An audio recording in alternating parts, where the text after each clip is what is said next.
Hello students and welcome back to your favourite channel math solutions with Rose ma'am.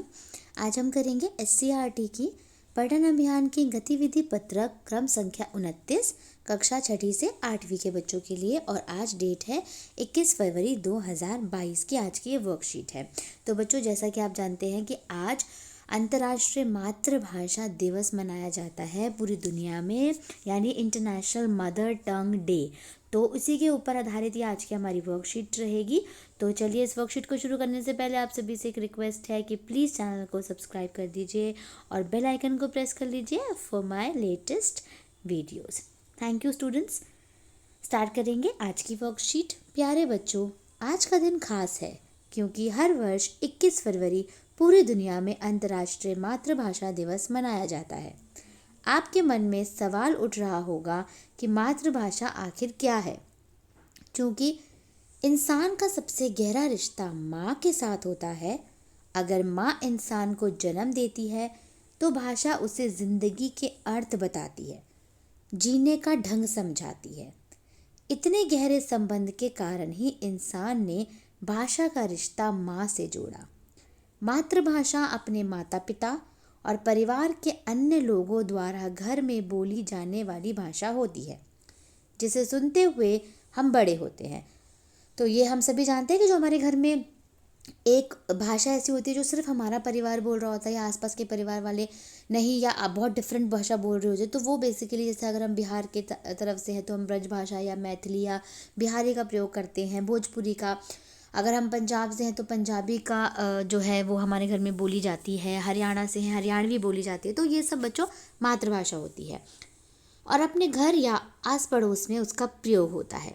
मातृभाषा के प्रयोग से हम एक जुड़ाव और अपनेपन का अनुभव कर पाते हैं और आसानी से अपनी बात कह भी पाते हैं। कि मान लीजिए अगर हमें कोई और भाषा नहीं आ रही है तो अगर हमने जो बचपन से जो भाषा सीखी, अगर हम उसमें बात करते हैं तो हम अपने आप को बहुत ही कंफर्टेबल महसूस करते हैं। और दूसरा क्या होता है कि हम आसानी से अपनी बात को कह भी पाते हैं दूसरे को। बच्चों, आप सबकी भी कोई ना कोई मातृभाषा अवश्य होगी और वह आपको सुनने और बोलने में अच्छी भी लगती होगी। तो आइए हम इसी विषय पर निम्नलिखित गतिविधियों को करते हैं। तो सबसे पहले देखिए, यहाँ पे टीचर जी हैं, वो मैम है, वो क्वेश्चन पूछ रही हैं बच्चों, सीढ़ी को आपकी मातृभाषा में क्या कहते हैं। तो एक बच्चा, ये लड़की उत्तर देती है, मैडम मेरी मातृभाषा उर्दू में जीना कहते हैं, यानी सीढ़ी को जीना कहते हैं उर्दू में। ये बच्चा बोल रहा है, मेरी मातृभाषा पंजाबी में इसे पौड़ी कहते हैं, बंगाली में इसे मई कहते हैं और मेरी भाषा गढ़वाली में इसे पैड़ी कहते हैं।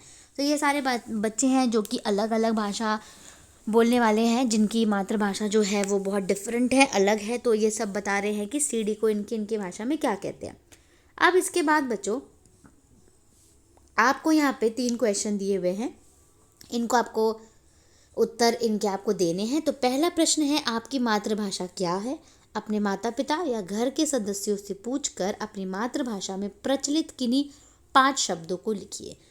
तो बच्चों, अगर मैं अपनी मातृभाषा की बात करूं तो मेरी मातृभाषा तो हिंदी है, क्योंकि मेरे मम्मी पापा लोग यहीं दिल्ली के ही हैं शुरू से ही, तो इसलिए हम लोग घर में भी हिंदी बोलते हैं। ठीक है, तो आपके घर में कौन सी भाषा बोली जाती है। अगर कोई गुजरात से हो सकता है तो उसको वहाँ पे गुजराती बोली जा सकती है। कोई पंजाब से है पंजाबी, अगर कोई हरियाणा से है वो हरियाणवी उनके घर में बोली जाती होगी। ठीक है, तो बेसिकली आपको इस का जो प्रश्न है वो आपको ये लिखना है कि आपकी मातृभाषा में, आपकी मातृभाषा पहले तो क्या है वो आपको बताना है।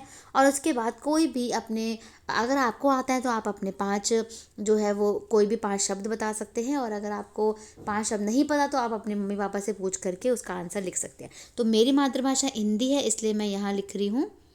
इस तरीके से आप लिखिएगा, मेरी मातृभाषा। और क्या पता कुछ बच्चों की मातृभाषा हिंदी ही हो मेरे जैसे, तो वो सीधा सीधा सेम आंसर मेरी तरह लिख सकते हैं, मेरी मातृभाषा हिंदी है। हिंदी में प्रचलित, यानी कोई भी शब्द बताने हैं ना, प्रचलित शब्द।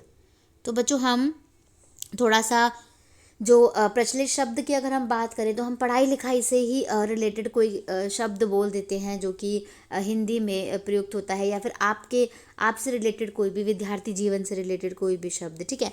तो इसके लिए हम यहाँ पर लिख सकते हैं खेलना, ठीक है। खेलना जो है हिंदी शब्द है आपका, पढ़ना हिंदी शब्द है, ठीक है। खेलना हो गया, पढ़ना हो गया, उसके बाद घूमना ये भी हिंदी शब्द है, ठीक है।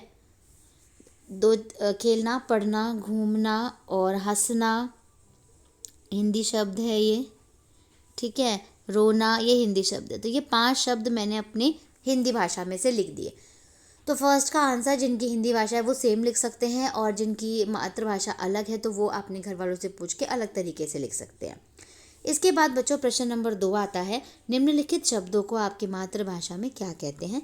जैसे दरवाजे को पंजाबी में बूहा कहते हैं। तो बच्चों आपकी मातृभाषा में गुब्बारे को क्या कहा जाता है, आप अपने मम्मी पापा से पूछ करके यहाँ लिखिएगा। पतंग को रजाई, चटाई और टोकरी, ठीक है। लेकिन मेरी मातृभाषा क्या है, हिंदी है। अगेन वही जो मैंने आपको बताया, तो मेरी मातृभाषा में गुब्बारा को गुब्बारा ही कहा जाता है, क्योंकि ये हिंदी ही भाषा है। पतंग को पतंग ही कहा जाता है। तो जितने भी हिंदी भाषी लोग हैं जिनकी हिंदी मातृभाषा है वो सेम एज इट इज़ उतारेंगे इसको।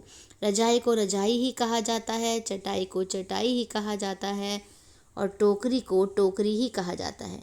और बाकी जिनकी हिंदी मातृभाषा नहीं है वो अपने मम्मी पापा से पूछ करके इसका आंसर लिख सकते हैं। फिर तीसरा प्रश्न है बच्चों, आप अपने माता पिता या घर के सदस्यों की सहायता लेकर अपनी मातृभाषा में प्रचलित किसी एक लोकगीत को तैयार कीजिए और उसे अपनी कक्षा में सुनाइए। तो चलिए बच्चों, जैसे कि आपको मैंने बताया अभी मेरी मातृभाषा हिंदी है, तो हिंदी में मैं एक लोकगीत आपके सामने यहाँ पर प्रस्तुत करती हूँ। और बाकी जो और भाषा बोलने वाले बच्चे हैं जो अलग अलग भाषा बोलते हैं आपकी कक्षा में भी और आपके घर में भी, तो जो आपकी भाषा है उस भाषा में आपको लोकगीत अपने मम्मी पापा से पूछना है, और फिर मंडे को जा कर के उस लोकगीत को अपने कक्षा में आपको सुनाना है, ठीक है। तो चलिए बच्चों, हम हिंदी का लोकगीत जो है वो हम एक बार उसको सिंग कर लेते हैं, या हम उसको रीड कर सकते हैं। देखिए बच्चों, ये है हमारा हिंदी का एक लोकगीत, जिसको सावन का जब महीना आता है, वसंत ऋतु आती है और हर तरफ हरियाली होती है, तो उस टाइम पे इसे गाया जाता है गांव में। सावन के दिन आ गए, ये इसका टाइटल है। अरे बहना छाई घटा घनघोर, सावन के दिन आ गए, उमड़ घुमड़ घन गरजते, अरे बहना ठंडी ठंडी पड़त फुहार, सावन के दिन आ गए।